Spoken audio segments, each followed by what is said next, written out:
Hi friends, আবার একটা নতুন ব্লগ নিয়ে চলে এসেছি। তো আজকে হচ্ছে শুভ রথযাত্রা, তো সকলকেই জানাই। আর আজকে তো বিকেলবেলায় জানি না কি করব, রথ দেখতে যাব কি যাব না কিছু জানি না। তো যাই হোক, পুজো আমার হয়ে গেছে। আর গোপাল সোনাকে একটা নতুন জামা পরিয়েছি আজকে। আর এখন কিন্তু আমি ব্লগটা কিন্তু স্টার্ট করেছি দুপুর থেকে। আর আজকে বাচ্চাগুলোকে ছুটি দিয়ে দিয়েছি, কারণ এই জন্যই দিয়েছি যে যেহেতু রথযাত্রা, বাচ্চাগুলোও বলছিল যে না কালকে ছুটি পড়বো না, আর সব তো ছোটো ছোটো, তো এই জন্যই ছুটি দিয়ে দিয়েছি। তো এখন দুপুর যেহেতু, এখন রান্নাবান্না তো সব হয়ে গেছে, তো সবার খাওয়া হয়ে গেছে, আমি একটু লেটেই খাবো। তো খাবার নিয়ে বসেছি, তো চলো আজকে কি কি হয়েছে তোমাদেরকে দেখাই। যে ভাত, আর এটা হচ্ছে ছোটো ওই মৌরলা মাছের টক, ওই ঝাল দেওয়া টাইপের, টক টাইপের।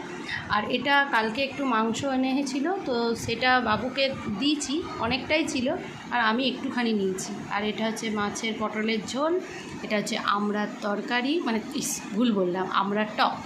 তো সোয়াবিনের তরকারি হয়েছে, চিকেনও হয়েছে। তো সোয়াবিন হয়েছিল বেটুর জন্য, আর চিকেন হয়েছিল তোমাদের দাদা ভাইয়ের জন্য। তো আমি তো এইগুলো, আমার মেনু হচ্ছে এইগুলো।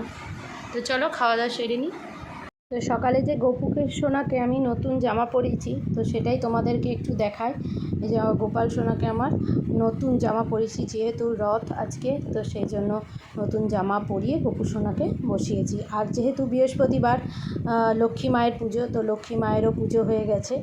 আর টিফিনে আমি খেয়েছিলাম হচ্ছে পাউরুটি আর ডিম দিয়ে টোস্ট বানিয়েছিলাম, তো এইটাই তোমাদেরকে দেখালাম। তারপরে বিকেলবেলায় রেডি হয়ে গেছিলাম, রথ দেখতে যাব। তো এই দেখো, এই আমি চুড়িদারটা পরেছিলাম। তো বাবু যায়নি, আমি আর তোমাদের দাদা ভাই শুধু গেছিলাম। বাবু বললো আমি যাব না, তো এই ড্রেসটাই পরেছিলাম। চলে এসেছি রথ দেখতে। তো পদ্মার পাড়ায় এসেছি, এখানেই হচ্ছে তোমাদের দাদা ভাইয়ের মামা বাড়ি, তো এইখানেই রথ বেরোয়, তো সেই জন্য এখানেই এসেছি রথ দেখতে।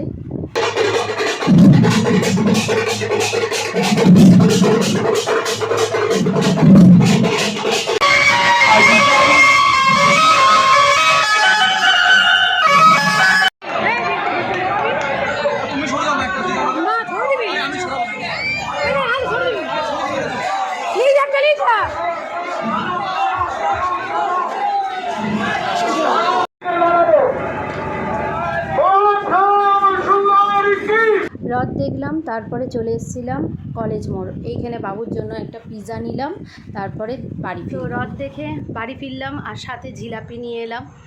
তো এরই সাথে ব্লগটা শেষ করছি। তোমাদের যদি কিছু ভালো লেগে থাকে, তোমরা লাইক, কমেন্ট, শেয়ার এবং সাবস্ক্রাইব করো, আর দেখতে থাকো ব্লগ উইথ লিলি।